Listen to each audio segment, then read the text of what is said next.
right? You're joining a group. So it just inherently has that vibe of being part of something, being in a community. So that's the first thing. The second thing is there's no end date. So when you do an event, it ends and then it goes away. But when when you're in a group, you have access to that forever, unless you decide to delete the group, which you should never do. So that is my biggest thing I always say is make sure you're doing it as a private group, not public, do it as a private group. And second tip along with the group is you want a lot of people in that group. So I personally set my groups Monday to Friday. That is what works for me. Maybe you want to pick some other days. What you want to do what works for you. But come up with a system, like have a system and do every single party very similar, because that is going to make it easier for you if you have a consistent method. And with scheduling. So for me, like I said, I do Monday through Friday. And what I do is on the Friday before the party, I reach out to the host. Well, probably Thursday, I reach out to the host. I get their information, to create their link. And then on Friday, I go in and I set up the group in Facebook. And then I spend a couple of days, like between Friday and Sunday, doing like pre-party, like kind of warm up posts, like super fun. I get it. I want people to be excited. So I am not just going in on with sales posts and pitching. I am doing engagement posts. I'm saying, tell me your favorite wine. What do you guys, it's the weekend. What are you drinking? Things to get people engaged and to realize that this is going to be a fun party, not a dry, boring party, because I want their attention for the next week. I also encourage, don't have your party be too long. So 5 days I think is plenty. So Monday through Friday, again, for me. And then I have those 2 bonus days at the beginning where I build engagement. And people, I want to say that I usually get a good amount of orders right at the very beginning. And then like at the end, I'll also tack on a couple of like straggler days at the end for those people who are like, oh, I'm going to order. And they just, never get around. I haven't gotten around to it. So I will keep it open a little bit longer, like the link, but I'm not in there actively posting. I set the schedule. That's what works for me. And it helps me to be able to fit in my parties every month. So I like to do one a week. So my goal is to have a full calendar every single month, to have every single week. And that's why I do Monday through Friday, because it makes it easier for scheduling. If I let the host dictate when I'm going to do it, like Wednesday to Monday or whatever, that's just way too hard to manage. So you own your calendar, you tell the host like, hey, these are the weeks that I have open. I'm booked. I'm booked through February. I'm currently booked, I think, till the middle of March.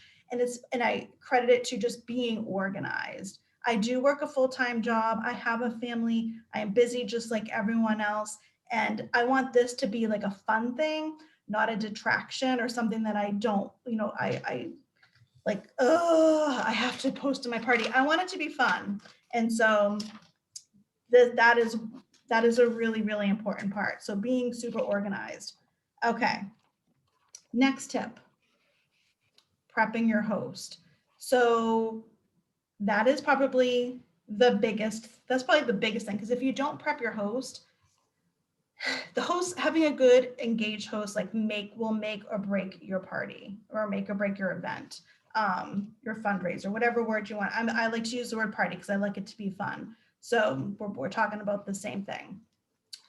So it is really important before anything starts that you prep your host. And so what I do is I send out a message, and I can share this. I'm going to do a post when we're done in Dream Crew, and I'll share like some of these examples that I give to you guys. But I send just a script to my host at the beginning and say, hey, the group is up. Here's the link to your fundraiser. So if you have friends that are not on Facebook, you can send them an email. Here is the shopping link. here is the group in Facebook, and I need you to make sure we have a minimum of 50 people that RSVP, not invite 50 people. I want 50 people to join. And that is just through my own trial and error of the parties that I have done. And when I look at my ratio on successful parties, the parties that had, 25 to 30 people in them, just, I had to struggle to get to $500 in sales. I don't, for me, $500 in sales is the bare minimum. I want my host to have $100 in wine credit, and I want them to get a $100 donation. Like, that is my goal for every single one. And I tell the host that. So I say, hey, the goal is to get $100 in wine for you, but obviously, most importantly, to get at least a $100 donation to your charity. So in order to do that, we need people in your group. And so I want them, I never say like, oh, you don't have to do anything. No, they do. They need to be involved. So if you are like promoting it to friends, like, oh, don't worry, you don't have to do anything, I do all the work. Try and I would encourage you to change that language to like, we're partnering, like we're working together. I am so excited to help you, reach these goals, but I need your help. And the first thing is we need people. So 50 people minimum that RSVP, which means you're going to need to at least invite 100. So if they end up with 40, okay. But the goal is like setting a really high expectation. I tell them that they need to make sure that they're sharing it on their Facebook, share the group on Facebook so that people can find it and join. And I prep them to make sure that they are not inviting too many people too fast and get stuck in Facebook jail. I mean, I just had it happen yesterday. Even though I prep them, they still do it. They don't believe me. And I'm like, you don't understand, it will happen to you. Like, it's like every other host does this. If they invite more than 40 people within an hour, they are going to get in Facebook jail. So I think the number is really 50, but I say 40. I'm like, don't invite more than 30 to 40 people within an hour.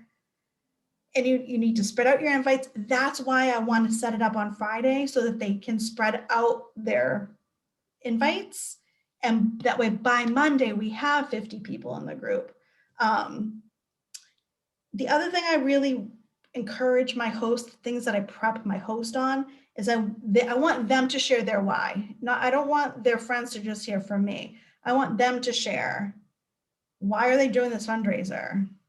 Like, they just want free wine? No, I've never had a host that was just in it for free wine. Every single fundraiser I have had, there was an actual why. So I want them to share it. I want their friends and their friends' friends. I have a party that just started today. So obviously it was building up over the weekend, and we're up to 90 people in the group. But there's 500 people who were invited that still haven't even RSVP'd. So I know that a lot of the people in this group are not even her friends. Like, her friends are inviting friends. So I want to make sure that her friends know, why is she doing a fundraiser for the Susan G. Komen 3-day? Like, share your story. So that is super important. I think I just saw a quick question about the 50. Yeah, that's per hour. So I even like say like every 2 hours, just spread it out. Don't send more than 40 invitations at the minimum per hour, or else you'll get stuck in Facebook jail. And what that means is you'll just be blocked from being able to send invites for at least 24, if not 48 hours, depending on if it's like your first or like 10th violation on that. All right, so host prep, like huge, so important. Ask them to post, ask them to interact. If they were a customer previously, make sure that they're sharing like their favorite wine. A lot of times, they may think like, well, this is your party, like you're the One Hope rep, you're the expert. So they don't know that it's okay to post. So you want to just make sure you let them know, like, oh my gosh, this is our party. Please post, like, if you have time. I don't want them to feel pressured if they're not comfortable, but I just want them to know that it's okay and it's encouraged. And the parties that I have had that have been the most successful are the hosts that are excited and are engaged. So I am on where this is the third week of February, right? Technically, I don't know. I don't even know what today is, but I'm on my third part. So I'm starting my third fundraiser of February. My first two of the month were terrible. They were not good. The first one barely hit 500 in sales. The second one, oh my, I can't even, like, I just can't. It's just, ugh. Why am I telling you this? Because it is a numbers game. If you have a bad party, like it happens to all of us. Okay. This is why you want to have one every single week, at least, if not, or at least, 2 to 3 per month. Because like I just mentioned, now I have 80 people in this party. Today's the first day and the party's already at $700 in sales. So just don't get discouraged and think, oh, doing Facebook parties isn't for me. Oh, they don't work. You need to, you need to do them. You need to do more. Just do more. They do work. Go live. Make sure you're going live. You guys, I hate going live. I hate blah, like this stuff makes me uncomfortable. But I am not going to get to national executive director if I just do what's comfortable for me. I have to do things that are uncomfortable, and being live and yeah, you need to do it. So right before this, when I was making my notes, I was like, crap, I put go live. I haven't gone live in my party. I need to do what I'm telling other people to do. So right before this, I went live in my party, and sure enough, there were people asking questions. They're like, oh, I've got to place my order. So going live does two things. It gives some heart to what you're posting. So it's not just words. They can hear what you have to say.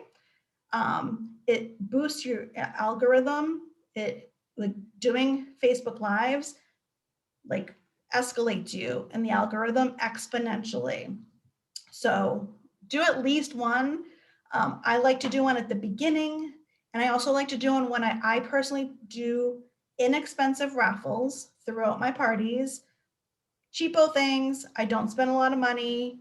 Do not raffle off wine. We're not allowed to do that. And why would you want to raffle off a $25 bottle of wine? No. Cheap things that I get from the dollar bin at Target. People love that stuff. So I'll do those live. Keep it interactive.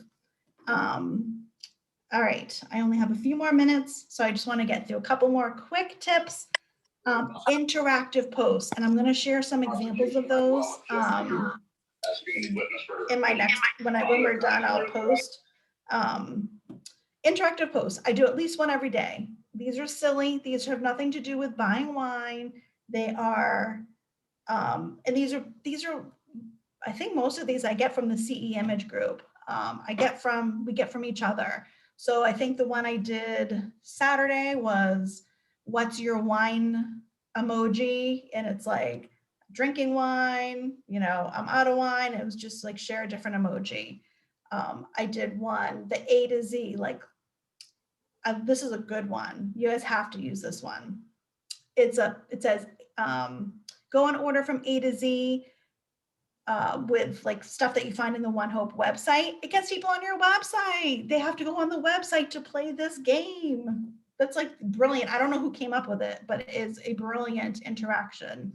I did the one today, I think, that says what's your wine name? Pick, it gives them a different list. So different, there are so many different interactive posts, but that is going to boost your algorithm so that these people are seeing your posts. And it's just getting them engaged, and it's not just you talking at people.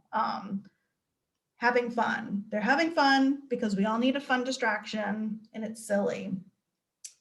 And last tip was friends. You need to grow your network. So when you're doing these groups, make sure everyone that becomes a customer, I mean, you don't have to do this, but I'm just telling you that this is what works for me. Is I friend request everyone in the group that becomes a customer. I don't friend request every single person.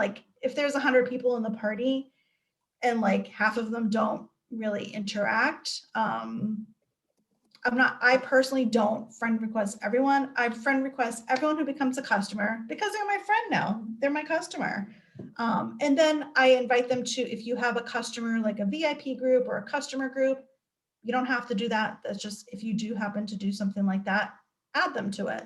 But I friend request all of them. And those people then become future hosts because they're seeing on my personal page when I'm posting about looking for a host for April. They already are, they're warm. They already know about One Hope. They're already drinking it and loving it. So making sure that I'm like closing the loop and I'm friend requesting people.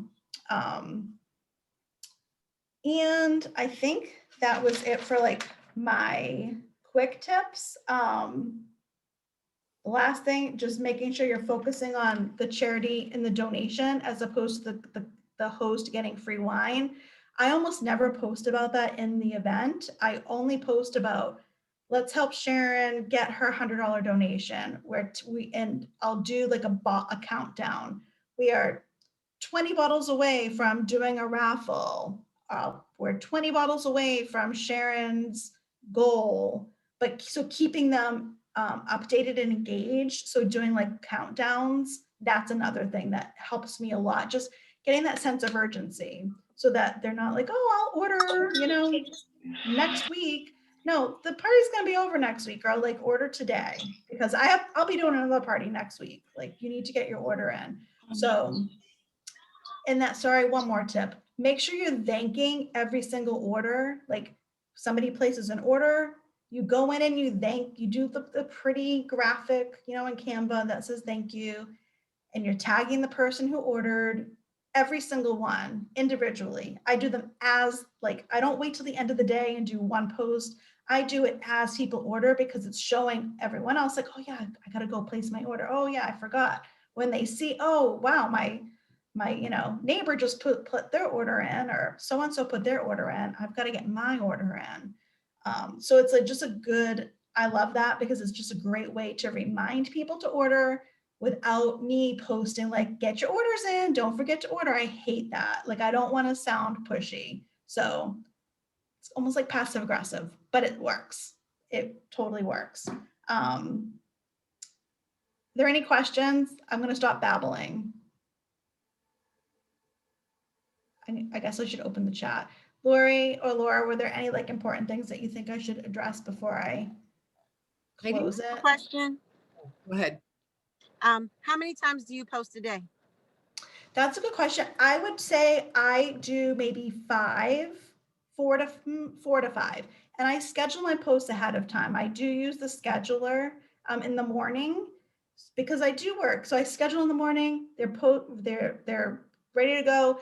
And then I will do some organic posts throughout the day if I have I want to post about this. And then my the thank yous don't count. So I would say maybe 4 that are informational. I always do one that is a wine, a spotlight, a specific wine, spotlight about the charity that we're raising money for. And then just, like I said, an interactive post. And then sometimes I'll just do something like fun fact about One Hope. Thank you. Kim, do you do anything once the party's over and there's people who didn't interact? Do you reach out to them in any way? Do you message them, or do you just kind of leave those go because you will be posting maybe later on or something? So I personally have not necessarily gone back and message everybody that didn't interact in the party, but I will go back into those groups and share, okay, these are our new specials. These are, so parties that I did back in September. If we have a really cool offer, I'll go in and post when we had the join deals, or when we had the Black Friday deals. I went into every single one of my groups and I posted those, just so that way, if maybe they didn't order at the time because they couldn't, they didn't have the money or it just wasn't their time. So that is how I reconnect. I do, I got a little slack in this, but forget who it was, but someone shared in another training that they do a survey that they send out at the end, and they'll post it. And I am planning to do that in this party. I got away from it, but it's a Google form, and that's a good thing that you could, I would probably do something like that as an option, because you can get their feedback. Right. Yeah. And I've changed the Google form also into because I do the same thing, and I've changed it to a QR code. So simple as them just clicking and filling in, as opposed to typing, Yeah. the link's not active or whatever. Awesome. That's a really good idea. I'm going to write that down. Okay, so we are done. Those are my quick tips. I am going to post, well, in the Dream Crew, I want you guys to do two things. If you have a party going, I want you to go into your current party and do an interactive post. And if you need ideas, like I said, I'll share in the Dream Crew some examples. And if you have not gone live, I want you to go live in your group, in your party. Secondly, if you don't have a Facebook party going on right now, schedule one. Your challenge is to get at least one scheduled for this month. So that is it. Thank All you, right. Pam. That was awesome. Thank you so much. I got a lot of tips. I took a lot of notes, you guys. Unfortunately, it looks like it didn't go live in the Dream Crew. So I don't know what the heck, some Facebook thing. I recorded a lot of it. So I will upload it to the Dream Crew for you guys.